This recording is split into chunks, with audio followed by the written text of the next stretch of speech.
Welcome to major success. आज 17 जुलाई 2021 से जितने भी करंट अफेयर के क्वेश्चन बनेंगे सभी क्वेश्चन पे हम लोग डिस्कस करेंगे और उससे रिलेटेड जितने भी इंपॉर्टेंट फैक्ट्स होंगे इंपॉर्टेंट फैक्ट्स पर भी हम लोग चर्चा करेंगे। अगर आप 17 जुलाई 2021 का करंट अफेयर का पीडीएफ फाइल डाउनलोड करना चाहते हैं, डिस्क्रिप्शन में टेलीग्राम का लिंक है, टेलीग्राम से ज्वाइन करें और वहां से पीडीएफ फाइल डाउनलोड कर सकते हैं। तो चलिए वीडियो को शुरू करते हैं। फर्स्ट क्वेश्चन है, लंच पुस्तक Urdu poets right James of the Deccan के लेखक कौन है? आपका आंसर ए सही होगा, जे.एस. इफ्तिखार। जी हां, बता दूं कि लेखक जे.एस. इफ्तिखार ने अपनी नई पुस्तक Urdu poets and rights James of the Deccan launch की है। इस पुस्तक का विमोचन उपराष्ट्रपति एम वेंकैया नायडू ने किया है। Urdu poets and the right James of the Deccan जो नामक पुस्तक है, दक्कन की समृद्ध साहित्य और संस्कृति परंपराओं को दर्शाने वाली एक पुस्तक है। चलिए नेक्स्ट क्वेश्चन पर चलते हैं। नेक्स्ट क्वेश्चन है, भारत का सबसे बड़ा इलेक्ट्रॉनिक व्हीकल चार्जिंग स्टेशन कहां स्थापित किया गया? आपका आंसर बी सही होगा, महाराष्ट्र। जी हां, बता दूं कि भारत का सबसे बड़ा electronic vehicle charging station Maharashtra राज्य में स्थापित किया गया है। और इसके साथ ये भी बता दूं कि electric vehicle charging solution provider मेजडा कंपनी ने भारत में इस सार्वजनिक इलेक्ट्रिक व्हीकल चार्जिंग स्टेशन को स्थापित किया है। ड्राफ्ट ईवी नीति 2021 के तहत कंपनी का लक्ष्य 2025 तक राज्य की सड़कों पर कम से कम 1,46,000 नए बैटरी चालित इलेक्ट्रिक वाहन लाने का है। चलिए नेक्स्ट क्वेश्चन पर चलते हैं। नेक्स्ट क्वेश्चन है, भोग आईवेयर ने किसे अपना ब्रांड एम्बेसडर नियुक्त किया? आपका आंसर ए सही होगा, तापसी पन्नू। जी हां, बता दूं कि भोग आईवेयर कंपनी ने प्रसिद्ध भारतीय अभिनेत्री तापसी पन्नू को ब्रांड एम्बेसडर के रूप में नियुक्त किया। तापसी पन्नू जल्द ही कंपनी के द्वारा लॉन्च किए गए लेटेस्ट वोग कैंपेन का प्रचार करती हुई नजर आएंगी, जो कि तापसी पन्नू अगले 1 वर्षों तक वो कंपनी के प्रोडक्ट को अपने फॉलोअर्स के बीच पहुंचाने का काम करेंगी। चलिए नेक्स्ट क्वेश्चन पे चलते हैं। नेक्स्ट क्वेश्चन है, सोशल मीडिया गिविंग डे कब मनाया जाता है? आपका आंसर सी सही होगा, 15 जुलाई। जी हां, सोशल मीडिया गिविंग डे 15 जुलाई को मनाया जाने वाला एक ऑनलाइन अवकाश है। और मैं बता दूं, इसका उद्घाटन 2013 में ट्विटर के माध्यम से धन उगाहने के लिए समर्पित मंच यानी giver.com द्वारा किया गया था। अच्छा, ये giver.com क्या है? तो giver.com सेंट लुइस आधारित एक गैर लाभकारी केंद्रित प्रौद्योगिकीकरण मंच है जिसकी स्थापना क्रिस सोमरस ने किया था। अच्छा, इसका उद्देश्य क्या है? तो इस दिन का उद्देश्य दान और अभियानों का समर्पण करने के साधन के रूप में सोशल मीडिया को बढ़ावा देना है। चलिए नेक्स्ट क्वेश्चन पे चलते हैं। नेक्स्ट क्वेश्चन है, कोविड टीका संघ सुरक्षित वन और उद्यम का शुभारंभ किसने किया? आपका आंसर सी सही होगा, अर्जुन मुंडा।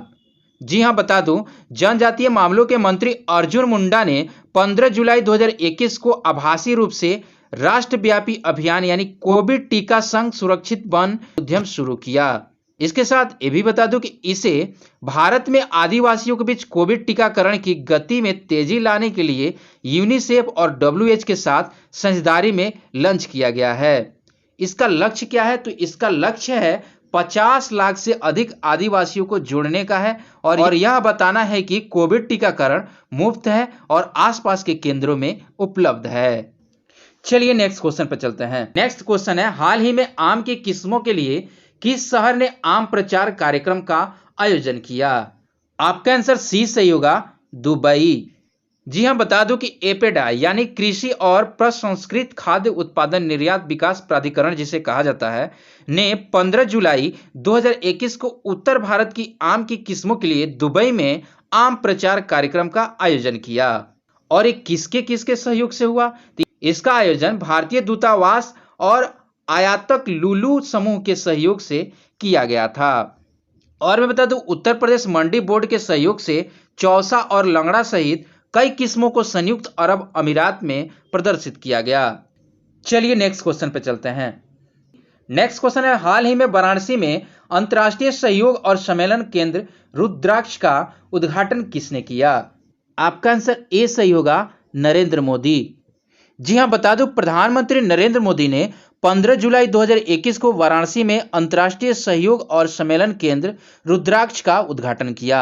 2 मंजिल कन्वेंशन सेंटर में 1200 लोग इसमें बैठ सकते हैं और इसका निर्माण जो है जापानी अंतर्राष्ट्रीय सहयोग एजेंसी, जिसे जिका बोला जाता है, की सहायता से किया गया है। और बता दूं, यह सीगरा में 3 एकड़ जमीन पर अनुमानित 200 करोड़ रुपए से बनाया गया है। चलिए नेक्स्ट क्वेश्चन पे चलते हैं। नेक्स्ट क्वेश्चन है, कौन सा स्मार्टफोन दुनिया का दूसरा स्मार्टफोन निर्माता बन गया है? आपका आंसर सी सही होगा, शाओमी। जी हां, बता दूं कि चीनी स्मार्टफोन निर्माता शाओमी कॉरपोरेशन ने दुनिया के नंबर 2 स्मार्टफोन निर्माता बनने के लिए दूसरी तिमाही में एप्पल आईएनसी को पछाड़ दिया है। इसके साथ ये भी बता दूं कि मार्केट रिसर्च फर्म कैनालिस की एक रिपोर्ट में इस बात का जिक्र किया गया है। दुनिया भर में स्मार्टफोन शिपमेंट में 17% हिस्सेदारी के साथ शाओमी ने पहली बार दूसरा स्थान हासिल किया है। अच्छा, इस फोन का सैमसंग और एप्पल से बिक्री मूल्य कितना सस्ता है? तो मैं बता दूं कि शाओमी फोन का औसत बिक्री मूल्य जो है सैमसंग और एप्पल की तुलना में देखा जाए तो लगभग 40 से 75% सस्ता है। चलिए नेक्स्ट क्वेश्चन पे चलते हैं। नेक्स्ट क्वेश्चन है, किसने अपनी नई पुस्तक the great big lion launch की है? आपका आंसर सी सही होगा, क्रिसिस नाइट। जी हां, बता दूं कि चाइल्ड प्रोडिजी क्रिसिस नाइट ने अपनी नई पुस्तक the great big lion launch की है। अच्छा, इस पुस्तक में किस कहानी को दर्शाया गया है? तो इस पुस्तक में एक शेर और 2 बच्चों की कहानियों को दर्शाया गया है। और मैं बता दूं, इससे पहले विदेश में स्वतंत्र रूप से प्रकाशित पुस्तक को पेंगुइन रैंडम हाउस इंडिया के पफिन छाप के तहत भारत में पहली बार जुलाई 2021 में लॉन्च किया गया था। और एक इंटरेस्टिंग बात बता दूं, क्रिसिस नाइट एक वैसी लेखिका हैं जो कि 3 साल की उम्र से ही पुस्तक लिखना शुरू कर दी थी और वह अब 7 साल की हो गई हैं। चलिए नेक्स्ट क्वेश्चन पर चलते हैं। नेक्स्ट क्वेश्चन है, किस देश ने ईगल अधिनियम पारित किया है? आपका आंसर ए सही होगा, संयुक्त राष्ट्र अमेरिका। जी हां, बता दूं कि अमेरिकी की हाउस फॉरेन अफेयर्स कमेटी ने 15 जुलाई 2021 को ensuring America global leadership and engagement, या जिसे एगल बोला जाता है, EAGLE के नाम से जाना जाता है, एगल अधिनियम को पारित किया। और बता दूं, अन्य बातों के साथ साथ कानून में प्रमुख प्रावधान शामिल है जो रणनीतिक रूप से महत्वपूर्ण हिंद प्रशांत क्षेत्र में अमेरिकी कूटनीति और नेतृत्व को मजबूत करेंगे। और मैं बता दूं कि ये कानून एक क्वाड इंस्टा संसदीय कार्य समूह की स्थापना का समर्थन करता है। और मैं बता दूं कि अमेरिका की राजधानी वाशिंगटन है, मुद्रा जो है अमेरिकी डॉलर है और यहाँ के राष्ट्रपति जो है जो बाइडेन है।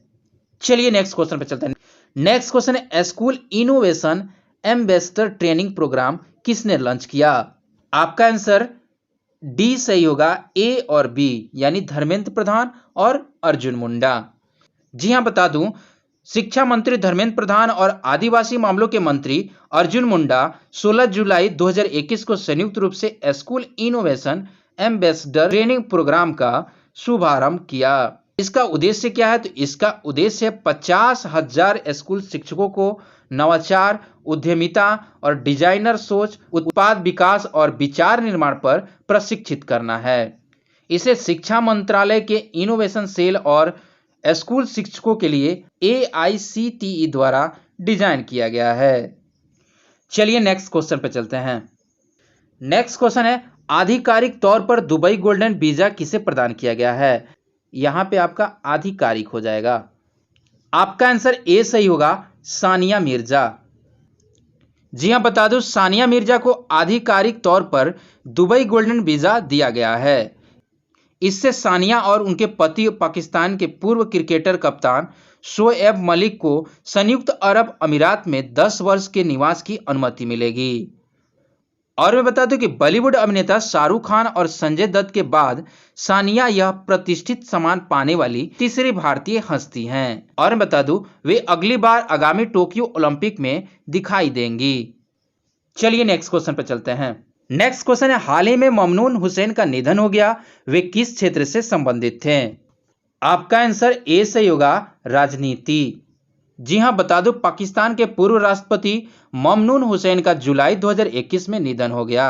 हुसैन जो 1940 में आगरा में पैदा हुए थे और 1947 में अपने माता पिता के साथ पाकिस्तान चले गए। उन्होंने सितंबर 2013 और सितंबर 2018 के बीच पाकिस्तान के 12वें राष्ट्रपति के रूप में कार्य किया। और मैं बता दूं, वे जून से अक्टूबर 1999 तक सिंध राज्यपाल थे, जब प्रधानमंत्री नवाज शरीफ की सरकार को जनरल परवेज मुशर्रफ ने उखाड़ फेंका था। उस समय ये राज्यपाल थे। चलिए नेक्स्ट क्वेश्चन पे चलते हैं। नेक्स्ट क्वेश्चन है, विश्व भर में गूगल के पास अब तक कितने क्लाउड रीजन क्षेत्र हैं? आपका आंसर डी सही होगा, 26। जी हाँ, गूगल ने हाल ही में दिल्ली एनसीआर भारत में अपना दूसरा क्लाउड रीजन लॉन्च किया है। और बता दूं, अपने नवीनतम लॉन्च के साथ गूगल के पास अब विश्व भर में 26 क्लाउड रीजन है, जिसमें 79 जोन और 146 पॉइंट ऑफ प्रेजेंस है।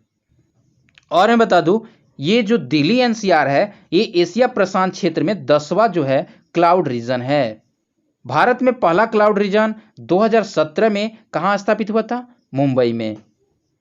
यह विश्वसनीय क्लाउड तकनीकी का उपयोग करते हुए सभी आकार के व्यवसायिकों को जटिल चुनौतियों का समाधान करने में मदद करेगा। चलिए नेक्स्ट क्वेश्चन पर चलते हैं। नेक्स्ट क्वेश्चन है, यूके के 15 वर्षों में पहली बार इंग्लैंड से भारत को निम्न में से क्या निर्यात किया है? आपका आंसर सी सही होगा, सेब।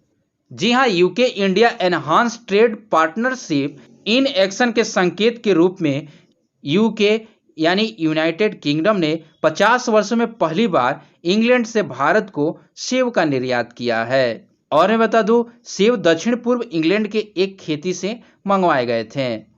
और मई 2021 में दोनों देशों के प्रधानमंत्रियों द्वारा संवर्धित व्यापार साझेदारी पर सहमति व्यक्त की गई थी। और ये भी बता दो कि बढ़ी हुई व्यापार भागीदारी एक व्यापक मुफ्त व्यापार समझौता, जिसे FTA कहा जाता है, का पूर्ववर्ती है। चलिए आगे बढ़ते हैं। Answer of the last video question था, कार्बन गहन वस्तुओं के आयात पर दुनिया के पहले कार्बन सीमा की योजना किसने रखा? यूरोपीय आयोग। जी हां, बता दूं कि यूरोपीय आयोग ने अपने नए जलवायु लक्ष्य को प्राप्त करने के लिए एक कार्यक्रम के हिस्से के रूप में स्टील, सीमेंट, उर्वरक और एल्युमिनियम सहित कार्बन गहन वस्तुओं के आयात पर दुनिया के पहले कार्बन सीमा कर की योजना को सामने रखा है। और ये भी बता दूं कि सीमा शुल्क जो है 2026 से चरणबद्ध तरीके से लागू किया जाना चाहिए। और यह उपाय यूरोपीय उद्योगों को विदेश में प्रतिस्पर्धियों से बचाने के लिए बनाया गया है। चलिए आगे बढ़ते हैं। आज के लिए आपका क्वेश्चन है, किस अंतरिक्ष यान ने शनि के चंद्रमाओं में मीथेन की असामान्य रूप से उच्च सांद्रता का पता लगाया है? इसका आंसर आप कमेंट बॉक्स में लिख सकते हैं। और इससे रिलेटेड जितने भी इंपॉर्टेंट फैक्ट्स आपको मालूम है, इंपॉर्टेंट फैक्ट्स को लिखना ना भूलें, क्योंकि लिखने से आपके IQ लेवल बढ़ते हैं और याद करने की क्षमता भी बढ़ती है। तो चलिए मिलते हैं अगले वीडियो में। आज के लिए इतना ही। जय हिंद, जय भारत।